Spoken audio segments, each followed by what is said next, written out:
If I ever find one of these lying around again, I swear to fucking God, I will stop being so polite. Get the fuck out of my sight before I demolish you.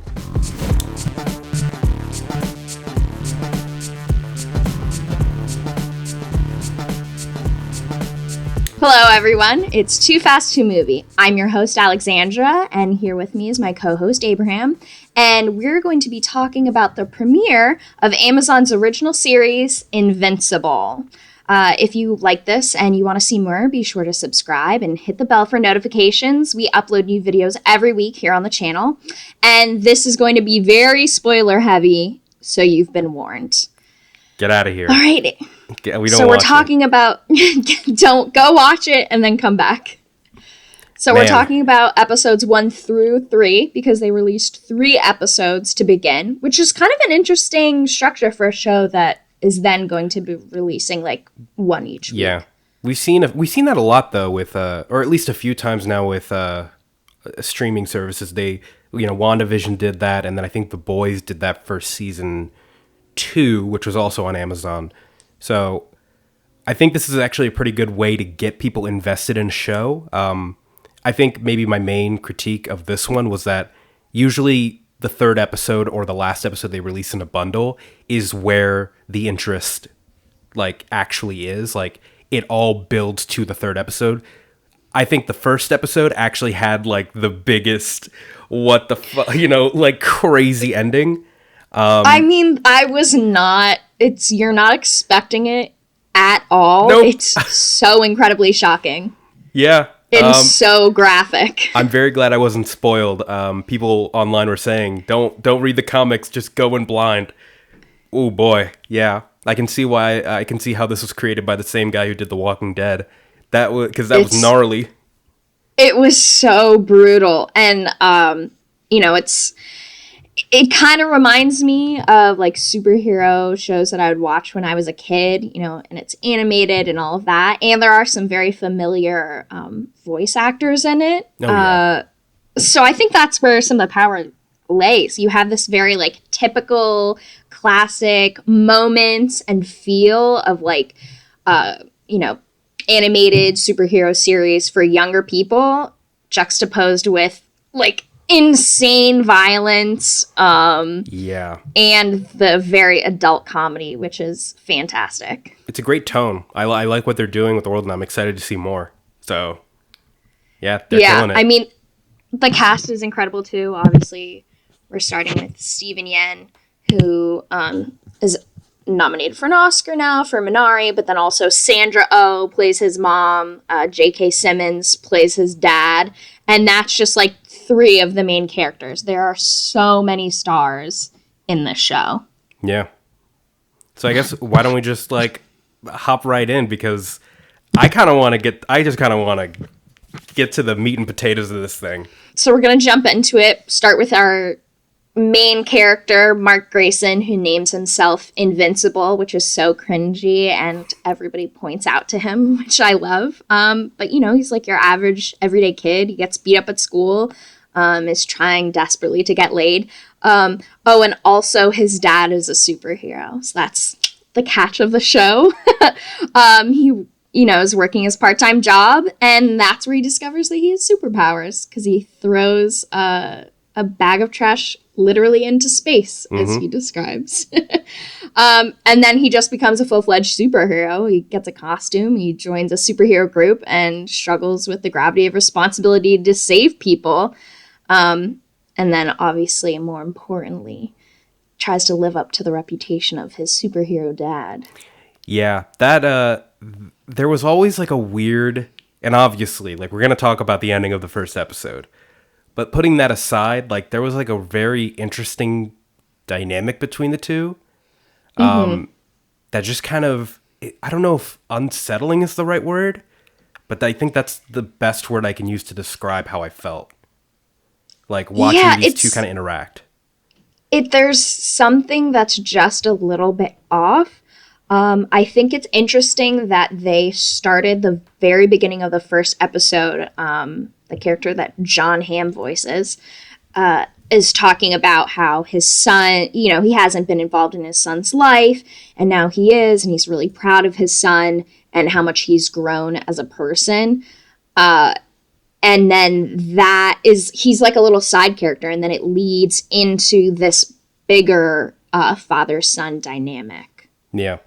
There was also the like the weird disconnect that I don't know how I felt about, because like in the third episode, after the funeral with spoiler alert, the Guardians, they die, and then he was just acting really off, like very happy-go-lucky, and like I think this kind of like plays in juxtaposition with like Superman, where you have like this alien figure who was for the most part raised on Earth. It's kind of like that, but imagine like you now have like that father-son dynamic where your father is Superman, but he doesn't really know how to be human because he comes from another world, was raised on another world, and is like ingrained with a mission to save. I don't know. That it's weird. It's a weird God complex he's got. Yeah, so he's really ill-equipped to help his son with like the darker parts of being a superhero, which is what he struggles with because he's human. Like, they show people actually dying. He tries to save this woman and she ends up getting very hurt, and she herself dies, which is horrible. And that's, he needs to, get his powers into control and build strength, but he needs that mental help as well. And his dad should be the one to be able to help him with that. And that's just not there. He kind of tries to explain it away, like, you can't bring that home. But that almost seems like an excuse that he's just making up to explain away the disconnect that he has from that very human kind of response. Yeah. And even the mom, she, like, there was a point too, and also in the third episode, slowly and steadily, where she kind of started to... There was like this tension between the family, and the mother was kind of at the heart of it because she is kind of the rock for him. And then in the third episode in the second episode, I'm sorry, where he disappears into the alien portal and he's like gone, and his son is worried, but his wife is like, oh yeah, alien invasion, he'll be back, before dinner or something like that. So even she, though she's critical, she also, I don't know, complicit, I guess, in this dynamic, which isn't healthy. It's just not. No, it's like they're compartmentalizing. I guess, and it's also like, how is she able to cope with being very in love and building a family with someone who's a superhero? You would have to compartmentalize. Like, if she fell apart every time he was in danger, she'd, be in the nut house. She wouldn't be able to do anything. So, I don't know. It's interesting to see, are they going to be exploring that more, or is that just sort of part of this universe? Well, I guess interestingly, they kind of are exploring it but not with their relationship, with the relationship that Mark has with, I forget her name, the girl that he takes the punch for. They kind of address that, like the classic, like, oh, you have to be somewhere, like that trope in superhero shows. Yeah. And like, obviously, like that's like a staple, but I'm hoping that it kind of develops more and mirrors the relationship that the Omni-Man has with his wife, if you know what I mean. Yeah. No, absolutely. With Amber. And I mean, obviously she's a badass too. So, and I think his mom, Debbie, comes off too. So it's kind of like these strong women who have to be the rock for these men going through this stuff. It seems to be exploring a lot of this psychological issues that are very much glossed over because there's just not, enough time to talk about them in these sorts of shows. Yeah, they are. That's kind of the thing. But I don't know. There's a lot about this world that I just love, and I can't put my finger on it exactly, because on the one hand, like, there are these tropes, and like you said earlier, there are these tropes, but then crazy shit just happens, and it's this undercurrent that lives in every character that It's great. It really is. It truly does remind me of shows that I watched as like it's like an adult like Teen Titans or it also reminds me of like Batman the animated series, but just like an adult version of them because the tone is so funny in this show. It's really good. The guy who I love. Yeah, Alan the Alien, which. First of all, amazing name. And then it's played by Seth Rogen. And he's just like, oh, like, I'm just here to check on this planet. Are you using your time out? And then he's not even at the right planet. This isn't Urath? What? No. No, it's not. This is Earth. And I love how they also set it up by his dad saying, like, oh, there's this guy who, like, comes every single time. Just fight him and take him back, just kick him out. But they never even like take the time to talk to him and ask who he is. Because that's the guy's job, is to just make sure that someone's protecting the planet. So then he gets beat up and he's like, but for done. Now I gotta go to the... For all this time, he was going to the wrong planet. His dad was beating him up and like never asked like, hey, who are you, guy who keeps coming to the planet? He's just like... And getting kind of beat up and going away? Yeah. Oh, what's happening on Urath? I don't know. Gone. It's destroyed, probably. They haven't had Nobody's been checking in. Yeah. There hasn't been an inspection around here for 25 years. Yeah.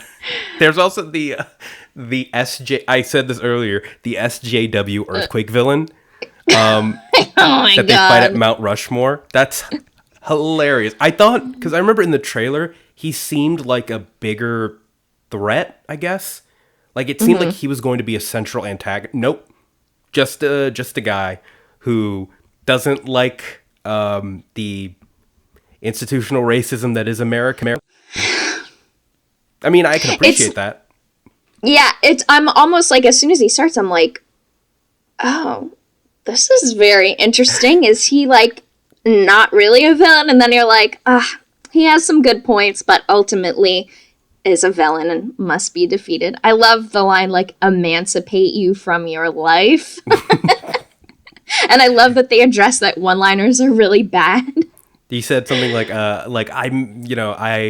majored in sociology with a minor in African dance or something like that. Yeah, like feminine studies or something in African dance. And he's like, but anyway. I mean, good for him. He's cultured. So. He has a broad area of knowledge.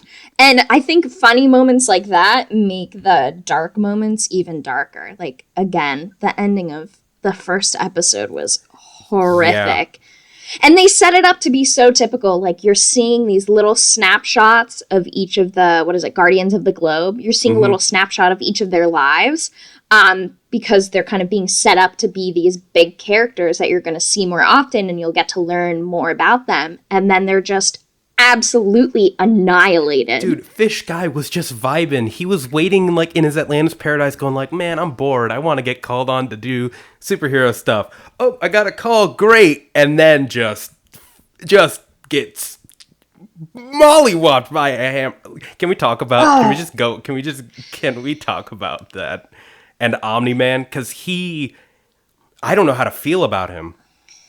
Yeah, it's hard because you don't know, because it obviously he is keeping some sort of secret about why he did that and how much he actually knows. Because they assume when he's starting to kill them that he is being controlled by someone else, and then he just seems to pass out at the end and be in a coma.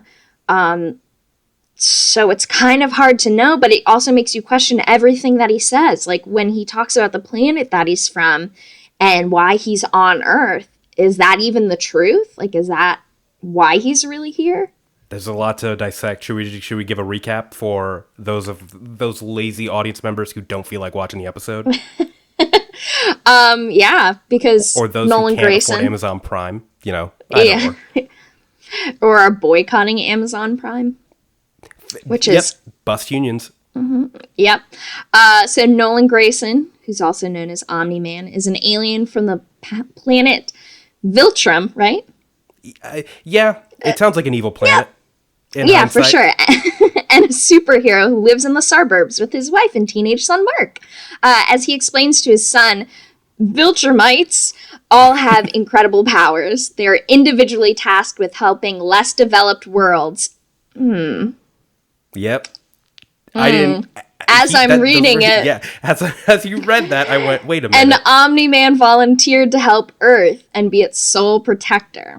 As his son develops powers, the calm demeanor slowly strips away. This all culminates in the final moments of the first episode, where he brutally murders all the members of the superhero group called Guardians of the Globe for seemingly no reason.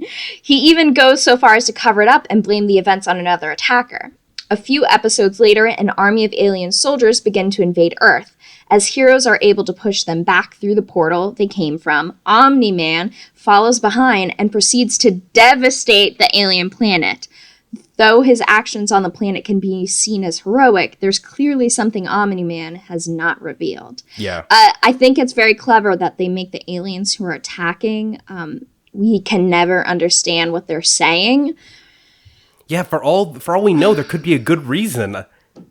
Yeah. I mean, there seems to be, because they say, like, you know, they take decades of time to develop new technology and then come back each time they're beaten. So... Yeah.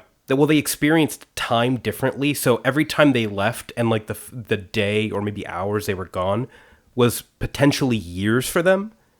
So, like, yeah. one trip they're like, oh my god, they're superheroes, and then the next time they come back, they have the tools that they need to beat the exact same heroes that they fought earlier, like the sticky goo and the face. Yeah. Like there was a lot of that. And Robot points out, he's like, they spent their time really wisely. Yeah, and then there's that scene at the end where they make the portal for him to go back to Earth, and just, like, the fear on those aliens really comes off as, like, innocent civilians who, you know, not as the evil aliens who have been defeated. Yeah. I think they never went to, because those were scientists. So, like, they were, like, researching. They never showed, like, you know, like, the women and children of the planet, which is, like, thank God, like, they never got that brutal. But if they would have done that, it would have been game over for Omni-Man's good guy persona in my eyes. Yeah, and then of course, like, reading this, you definitely get this sense of, like, colonialism and, you know, like, taking over. Oh, I have to go protect this lesser developed country or planet or whatever. Yeah. It's really weird. And I'm wondering now, because the trailer showed that guy who was the SJW guy, and knowing that about the character, I'm wondering now if maybe he is going to be someone that comes back in a bigger way. Yeah, and the thing is, too, is like Omni-Man. You know, what an incredible name, Omni. And then he's not the only hero on this planet. Actually, very far from it. There's a literal coalition of the top superheroes just from this planet. But he's Omni-Man, so does he have to kill them? And we talked about this. It seems like the end of episode 1 was set off for some reason because his son got his powers. So is there something about his son getting his powers that means he has to start picking off the other superheroes on this planet? Maybe. I think if it depends on how we look at his origin story and how he explains to his son. I guess the more literally we take it, the more it could make sense, because he says that he volunteered to go to Earth to be the sole protector. And I guess if we're taking that literally, though I don't know how that would correlate with his son getting powers. There might be something about the society that he comes from where it's like, you know, like if the firstborn son becomes the ruler of the world, or I don't know, something crazy like that. Yeah, and it's interesting because if you came to this planet and there's already people there protecting it, wouldn't you go back and then be like, oh, they're good. I gotta find another planet to help. Right. There's like a guy who has super speed and like can like instantly like he was the biggest There's a ton threat. of them. There's like he was like the biggest threat to Omni-Man, like the guy who was trying to get everybody out, and he took him out first. He like that's like you just killed the Flash. What? Yeah. Dude. There's so many questions that this brings up about his motivations and like what he's really doing here and what his actual planet is like. And Mark's ultimate like ending as a character, because now I'm worried if he's gonna have to kill his dad. Like, no, is that how it's gonna end? That's not what I'm thinking, because he said he wants to be like his dad. I'm worried that the opposite is going to happen. I think he's going to become just like him. That's my main concern right now. Obviously, you know, that's hopefully, like, you know, it's a hero story, so obviously maybe he could overcome that, but that's my fear right now, that because even Mark is angsty and like has something to prove, has a chip on his shoulder, and those are flaws. And I'm just worried that those could, you know, get out of control. And if his dad comes in at the right time and says, "Hey, we're destined to be gods on this planet. Join me, carry up the legacy," or whatever it is. What if he says yes? Yeah, it's really interesting. I mean, is this series and the comics overall kind of touching on how like unchecked like masculine rage and aggression can turn deadly? Like, is that kind of what the series is really talking about? And if he doesn't have somebody to guide him in the right way, are you destined to become evil then if you don't have somebody guiding you and showing you the right way? Or is the human side of him going to save him because he does have those human emotions, and is he going to be able to see through, you know, what his dad is trying to do? I hope so. That'd be great if he ends up coming through all of this in a way more healthier way than his dad does. Yeah. There's also like the whole mystery with his dad. Like they're trying to pin him. Like they're actively like they don't believe him. The demon Darkblood. One of my favorite characters for sure. The way he speaks. Clancy Brown, Mr. Krabs himself. God, yeah. what an actor. He's been in a lot of things, and I keep him as like an underrated actor, because every time he comes in, he crushes. It's unreal. Yeah, in the very underrated movie, The Shawshank Redemption. Haven't seen it. Starship Troopers. Haven't seen it. Yep, those are cult classics, right? That's what that is? Yeah, nobody's watched those.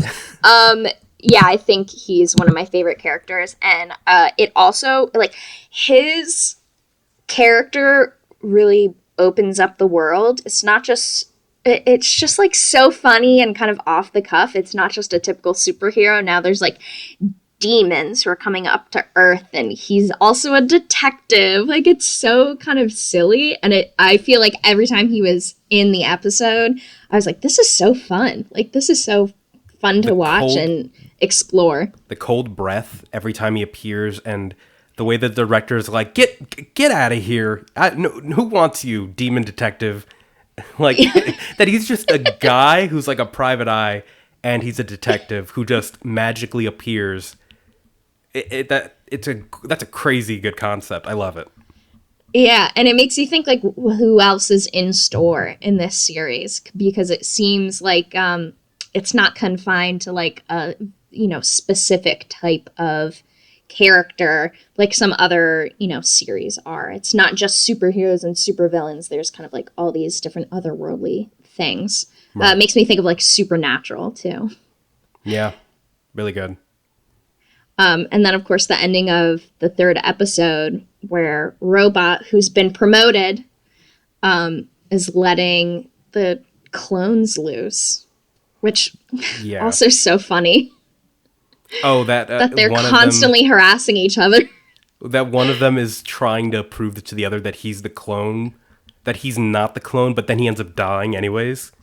Yeah. How a terrible Damn. life for clones. Clones always get a bad life in movies.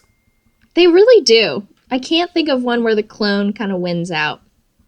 Yeah, this one just got incinerated by laser guns. Yeah. Pretty painful way to go. Robot seems to be kind of this omnipotent being who is always ahead of the curve and kind of knows what's going on. So I think he's a really interesting character to have in there. Because obviously he doesn't technically know everything, but he obviously knows more than he's letting on, since he's letting villains out of prison. Yeah, and seemingly with the ending was a bit confusing for me. I don't know, does the director guy, like, does he allow that to happen as a way to, like, because I think this is a way to test the new group that they've just formed that's kind of splintered off. Yeah. Is that right? I don't know. I mean, I was kind of getting that vibe, but maybe there's some other reason. Like the idea that someone has to die for that to happen. That there's not just, like, they let him out for a specific reason, obviously. Yeah.